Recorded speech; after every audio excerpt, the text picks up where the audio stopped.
नमस्ते बच्चों, आज हम हिंदी विषय के व्याकरण को पढ़ेंगे। व्याकरण का हमारा आज का उपघटक है संज्ञा। अभी संज्ञा किसे कहते हैं, कैसे पहचानी जाती है, उसके लिए हम पहले संज्ञा की परिभाषा को देखेंगे। परिभाषा यानी क्या? परिभाषा यानी संज्ञा का अर्थ है ना। परिभाषा यानी अर्थ। पहले हम यहाँ पर संज्ञा की परिभाषा लिखेंगे। किसी व्यक्ति,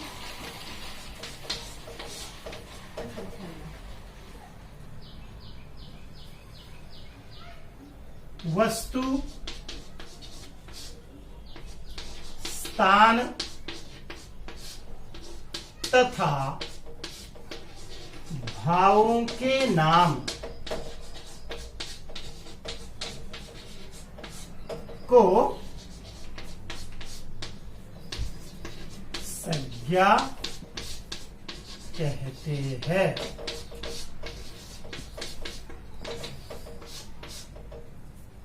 परिभाषा को अगर हमने ठीक से यहां पर देखा, उसे जाना, पहचाना, तो हम संज्ञा के भाव को या प्रकार को अच्छे से पहचान सकते हैं। तो परिभाषा में हमें यहां पर दिया है किसी व्यक्ति। अभी व्यक्ति के नाम हमारे हो सकते हैं, उदाहरणार्थ कि हमारी कक्षा में राजू है, शेखर है, गणेश है, लीला है, सुनीता है, अनीता है, जवाहरलाल है, नेहरू जी है, गांधी है, राहुल है, मोदी है। तो यह सभी अगर हम देखेंगे तो ये क्या है? व्यक्ति के नाम है। और इसीलिए व्यक्ति के नाम जहां पर आते हैं उसे हम संज्ञा कहते हैं। परिभाषा में दूसरा शब्द आया है वस्तु। अभी वस्तु हम हमारे आसपास अगर देखते हैं तो काफी वस्तु हमारे पास होती है। उदाहरण के लिए आप जिस बेंच पर बैठे हैं तो वह वस्तु है। यहाँ पर टेबल है, कुर्सी है, यह चौक है, यह फलक है, खिड़कियां हैं, दरवाजे हैं, है ना, दीवार है। तो यह सब क्या है? वस्तु है। तो वस्तुओं के नाम जहां पर आते हैं उसे भी संज्ञा कहते हैं। तीसरा आया है स्थान। अभी स्थान यानी जगह। उदाहरण के लिए हम वारे में रहते हैं, दिंडोरी उसका तालुका है, नासिक उसका जिला है, राज्य उसका महाराष्ट्र है, देश उसका भारत है। तो स्थान के नाम उदाहरण बंबई, राजस्थान, गुजरात, सूरत, दिल्ली, वडोदरा, दिंडोरी, सुरगाना, पेट। तो यह क्या है? स्थान के नाम है। और इसीलिए वह शब्द, वह नाम जहां पर आते हैं उसे हम संज्ञा कहते हैं। चौथा हमारा आया है भाव।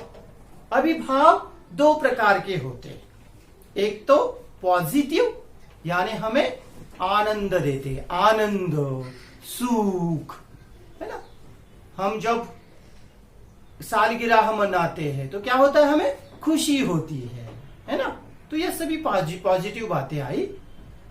उसके बाद दूसरा उसमें है, वह है दुख का, कि जब हमें कुछ दुख होता है तो हम रोते हैं, चिल्लाते हैं, पीड़ा होती है ना। तो वैसे शब्द जहां पर आएंगे, भाव आएंगे, तो उन नामों को हम संज्ञा कहते हैं। तो संज्ञा की परिभाषा समझ में आई? बिल्कुल आसान। फिर से हम यहां पर देखेंगे संज्ञा की परिभाषा यानी उसका अर्थ। किसी व्यक्ति, वस्तु, स्थान तथा भावों के नाम को संज्ञा कहते हैं। हाँ, अब बच्चों हमने संज्ञा की परिभाषा देखी। किसी व्यक्ति, वस्तु, स्थान तथा भावों के नाम जहां पर आते हैं उसे कहते हैं संज्ञा। अभी हम देखते हैं कि कुछ उदाहरण, है ना। उदाहरण अभी यहां पर आया है पहला शब्द व्यक्ति का नाम। तो जैसे कि सूरज, राधा, राजू, बंसी, आदि। तो यह क्या है? व्यक्तियों के नाम है। जब ऐसे शब्द वाक्य में आएंगे तो हम आसानी के साथ संज्ञा को पहचान सकते हैं। दूसरा हमारा शब्द आया वस्तु। तो वस्तु टेबल,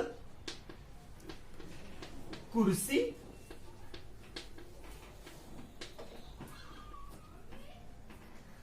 फलक,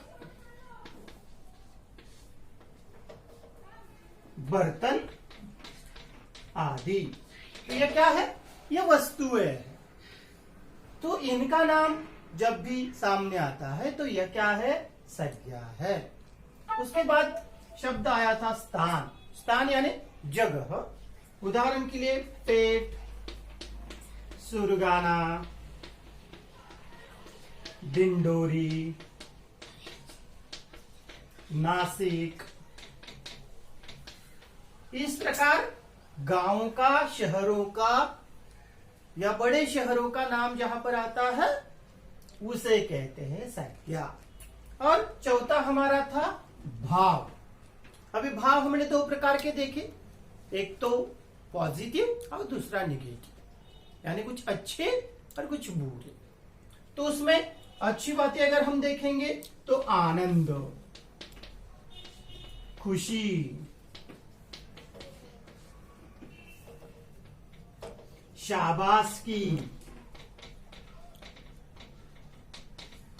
आदि सभी अच्छी अच्छी बातें हमारे साथ होती है। दुख, पीड़ा, नाराज होना, है ना, नाराजी। और